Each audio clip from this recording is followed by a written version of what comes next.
Hello students, I am Dharti, your educator.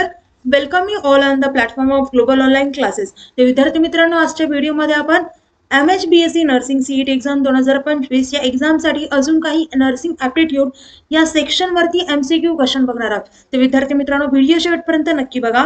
या व्हिडिओचा तुमच्या एक्झामसाठी नक्कीच फायदा होईल अशी माझी गॅरंटी.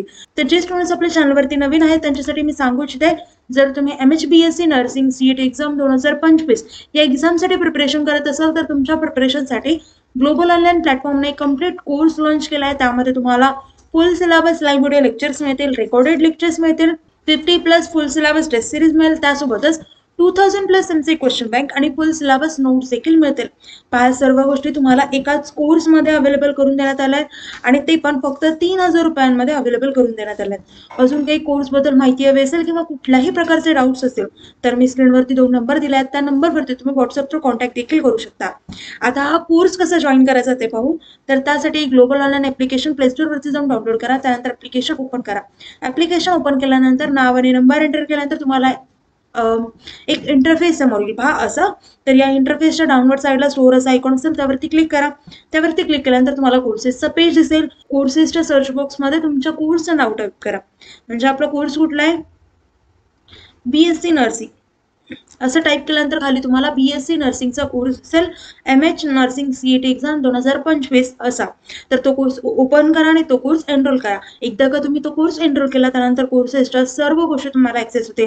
त्यानंतर तुम्हाला आमच्या व्हॉट्सअप ग्रुपवर देखील ॲड केले जाईल, जिथे वेगवेगळे स्टुडंट्स असतील आणि त्यासोबतच एज्युकेटर्स देखील असतील. त्यांच्याशी तुम्हाला पर्सनली कॉन्टॅक्ट देखील साधता येईल. चला तर आता आपल्या प्रश्नांकडे वळूया. तर पहिला प्रश्न आहे, which organ is affected by hepatitis. तर कोणता ऑर्गन हा हिपॅटायटिसमुळे अफेक्टेड होतो असं विचारलंय. ऑप्शन्स आहेत ब्रेन, लंग्स, लिव्हर, किडनी. तर इथे करेक्ट ऑप्शन आहे ऑप्शन सी, ते म्हणजे लिव्हर. तर हिपॅटायटिस हा एक प्रकारचा लिव्हर इन्फेक्शनचा आजार आहे, जो हिपॅटायटिस व्हायरस जसं की hepatitis A, B, C, D, E यांच्यामुळे होतो. लिव्हरवरती जर सूज येणे किंवा लिव्हर फेल्युअर या वेगवेगळ्या समस्या हेपॅटायटिसमुळे होतात. ओके, म्हणून इथे करेक्ट ऑप्शन येईल ऑप्शन सी. नेक्स्ट क्वेश्चन पाहू. Which of the following is not a water born disease. Okay, तर इथे आपल्याला ऑप्शन्स आहेत कॉलेरा, टायफॉइड, मलेरिया, हिपॅटायटिस. तर आपण लास्ट व्हिडिओमध्ये पाहिलं होतं वॉटर बॉर्न डिसीज कोणते कोणते होते. तर टायफॉइड आणि कॉलेरा हे पाहिलं होतं की आपल्याला वॉटर बॉर्न डिसीज आहेत, राईट. आता या लेक्चरमध्ये विचारलंय की ऑप्शन्सपैकी कुठला वॉटर बॉर्न डिसीज नाहीये, राईट. तर आता यापैकी कुठला वॉटर बॉर्न डिसीज नाहीये, तर ऑप्शन सी, ते म्हणजे मलेरिया हा वॉटर बॉर्न डिसीज नाहीये. तर हा डिसीज मलेरिया प्लाझ्मोडियम या बॅक्टेरियामुळे होतो आणि हा मच्छर जे असतात त्यांच्या चावण्यामुळे हा रोग पसरला जातो एका व्यक्तीकडून दुसऱ्या व्यक्तीकडे. सो इथे करेक्ट ऑप्शन येईल ऑप्शन सी, ते म्हणजे malaria. Which blood group is consider the universal donor. कोणत्या ब्लड ग्रुपला युनिव्हर्सल डोनर म्हटलं जातं. ऑप्शन्स आहेत A+. तर हा ब्लड ग्रुप A आणि AB यांच्या ब्लड ग्रुप असलेल्या लोकांना डोनेट करू शकतात. ओके, पण हा युनिव्हर्सल डोनर नाहीये. हे कोणाकोणाला डोनेट करू शकतात, A अँड AB यांना डोनेट करू शकतात. ओके, B हे कशाला डोनेट करू शकतात, तर B अँड AB ला. पण हा युनिव्हर्सल डोनर नाहीये. O-, तर O- हा युनिव्हर्सल डोनर आहे. हा सगळ्यांना ब्लड देऊ शकतो, म्हणजे कोणत्याही ब्लड ग्रुपच्या माणसाला हा ब्लड डोनेट करू शकतो. ओके, का, तर कारण यात कोणतेही A, B किंवा RH असे अँटीजन नसतात. त्यामुळे इम्युन सिस्टीम त्याला बाहेरचे आहे असं वाटत नाही आणि त्यामुळे ते कुठलंही ब्लड डोनेट करू शकतात. O-. ओके, म्हणून याला युनिव्हर्सल डोनर म्हटलं जातं. आता जो AB+ आहे, तर AB+ हा युनिव्हर्सल रिसिपियंट आहे, म्हणजे ते कुठल्याही ब्लड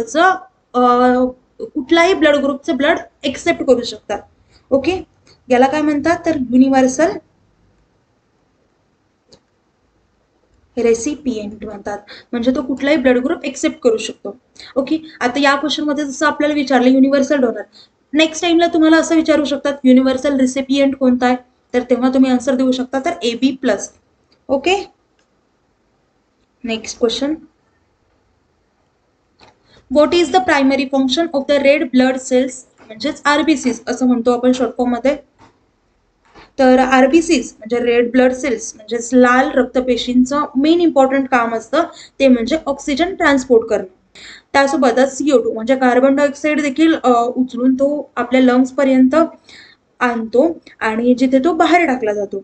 ओके, तर फर्स्ट ऑप्शन आहे फायटिंग इन्फेक्शन्स. तर फायटिंग इन्फेक्शन्स हे WBCचं काम आहे म्हणजे व्हाईट ब्लड सेल्स. सेकंड आहे क्लॉटिंग ब्लड. क्लॉटिंग ब्लड हे प्लेटलेट्सचं काम आहे. नेक्स्ट आहे प्रोड्युसिंग हार्मोन्स. तर हे आहे ग्लँड्सचं काम. सो इथे करेक्ट ऑप्शन काय येईल? Option C. कारण आपण पाहिलंय की ऑक्सिजन वाहून नेणं हे कशाचं काम आहे? तर आरबीसीसचं. म्हणून इथे करेक्ट ऑप्शन येईल ऑप्शन सी. नेक्स्ट क्वेश्चन पहा. What is the function of platelets in the blood? आता पहा, लास्ट क्वेश्चन मध्येच पाहिलं होतं प्लेटलेट्सचं काम काय होतं, तर पहा क्लॉटिंग ब्लड. आता नेक्स्ट क्वेश्चन तसाच विचारलाय, what is the function of platelets in the blood? तर काय येईल? तर करेक्ट ऑप्शन काय येईल? Help in clotting. म्हणजे ऑप्शन कोणता राईट असेल? सी. राईट. तर आपल्याला माहिती आहे कॅरी ऑक्सिजन. ऑक्सिजन कॅरी करण्याचं कोणाचं काम आहे? आरबीसीचं. राईट. फाईट इन्फेक्शन हे कोणाचं काम आहे? WBCचं. Okay. Maintain pH balance. Maintain pH balance हे कोणाचं काम आहे? तर प्लाझ्मा आणि बफर सिस्टीमचं आहे. त्यामुळे इथे correct option option C. Right. Next question पाहू. Which disease is caused by the bite of a female anopheles mosquito? आता फिमेल अॅनाफेलस हा एक डास असतो. जेव्हा तो डास माणसाला चावतो तेव्हा प्लाझ्मोडियम नावाची एक पॅरासाइट असते ती आपल्या बॉडीमध्ये एंटर करते. तर ही जी बॅक्टेरिया असते ते आपल्या ब्लडमध्ये वाढतं आणि आपल्या बॉडीमध्ये आरबीसीस पूर्णपणे डिस्ट्रॉय करतं, ज्यामुळे आपल्याला मलेरिया होतो. सो इथे करेक्ट ऑप्शन काय येईल? Option B. Which organ is primarily affected by pneumonia? आता पहा, इथे करेक्ट ऑप्शन आहे ऑप्शन सी, ते म्हणजे लंग्स. ओके. पहा नेक्स्ट क्वेश्चन काय? Which part of the eye is responsible for controlling the amount of light entering it? आता असं विचारलं या प्रश्नामध्ये की आपल्या डोळ्याचा आयचा कोणता पार्ट लाईटला कंट्रोल करतो, म्हणजे आपल्या डोळ्यामध्ये किती लाईट आली पाहिजे हे कंट्रोल करतं. तर ऑप्शन्स आहेत retina, cornea, iris, optic nerve. तर इथे करेक्ट ऑप्शन आहे ऑप्शन सी, ते म्हणजे आयरिस. तर विद्यार्थी मित्रांनो, आयरिस हा एक आपल्या म्हणजे आपल्या डोळ्यामध्ये जी लाईट येते त्याच्यावरती कंट्रोल ठेवतं. तर ते प्युपिल च्या आपल्या शेपला बदलतं आणि डोळ्यामध्ये सफिशियंट अमाऊंट लाईट येऊ देते. ओके. आता जे रेटिना असतं, तर रेटिना हा डोळ्याचा आपला एक पार्ट आहे जो आपल्या लाईटची जी रेज पडतात किंवा रेज पकडतं आणि मेंदूकडे ब्रेनकडे व्हिज्युअल सिग्नल्स म्हणून पाठवतं. ओके. नेक्स्ट आहे ऑप्शन कॉर्निया. तर कॉर्नियाचं काम काय असतं? तर कॉर्निया आपल्या डोळ्याच्या समोरील एक ट्रान्सपरंट एक हे असतं, वॉल म्हणता येईल, तर ते असतं. तर तो लाईटला डोळ्याच्या मध्ये प्रवेश करण्यासाठी एंटर करण्यासाठी मदत करतं, पण तो किती अमाऊंटमध्ये लाईट गेली पाहिजे याच्यासाठी रिस्पॉन्सिबल नसतो, म्हणून हा पण ऑप्शन कट होतो. ओके. लास्ट ऑप्शन आहे ऑप्टिक नर्व. तर ऑप्टिक नर्व हा मेंदूकडे ब्रेनकडे मेसेज पाठवण्याचं काम करतं. सो हा पण रिस्पॉन्सिबल नसतो. सो इथे correct option option C. Next question पाहू. Which of the following disease is not cause by a virus? Options आहेत मिसल्स, ट्युबरक्युलोसिस, पोलिओ, रेबीज. तर इथे करेक्ट ऑप्शन येईल ऑप्शन बी, ते म्हणजे ट्युबरक्युलोसिस. तर विद्यार्थी मित्रांनो, जसं की आपल्याला माहिती आहे हा ट्युबरक्युलोसिस हा आजार बॅक्टेरियामुळे होतो, ना की व्हायरसमुळे. ओके. आणि त्या बॅक्टेरियाला नाव पण आहे, ते म्हणजे मायकोबॅक्टेरियम ट्युबरक्युलोसिस. तर हा मेनली लंग्स वरती अफेक्ट करतं, हे आपण लास्ट लेक्चरमध्ये या व्हिडिओमध्ये सुद्धा पाहिलंय, म्हणून इथे करेक्ट ऑप्शन ऑप्शन बी. नेक्स्ट आणि या व्हिडिओचा शेवटचा प्रश्न पाहू. Which part of the human brain controls balance and coordination? आपल्या बॉडीचा असा कोणता पार्ट आहे, ह्युमन ब्रेनचा असा कोणता पार्ट आहे जो बॅलन्स आणि कोऑर्डिनेशन यांना कंट्रोल करतो? तर ऑप्शन्स आहेत आपल्याला सेरेब्रम, सेरेबेलम, मेडुला ऑब्लंगाटा आणि फोर्थ आहे हायपोथॅलामस. तर इथे करेक्ट ऑप्शन आहे ऑप्शन बी, ते म्हणजे सेरेबेलम.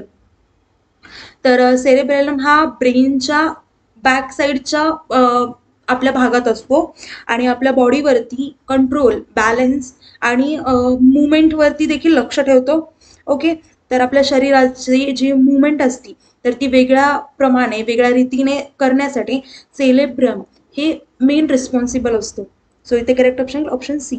तर विद्यार्थी मित्रांनो, आता व्हिडिओ इथेच थांबूया. काही डाऊट असतील तर मला कमेंट डाऊन करा आणि व्हिडिओला लाईक करा, चॅनलला सबस्क्राईब करा. थँक्यू. Nice day. बाय.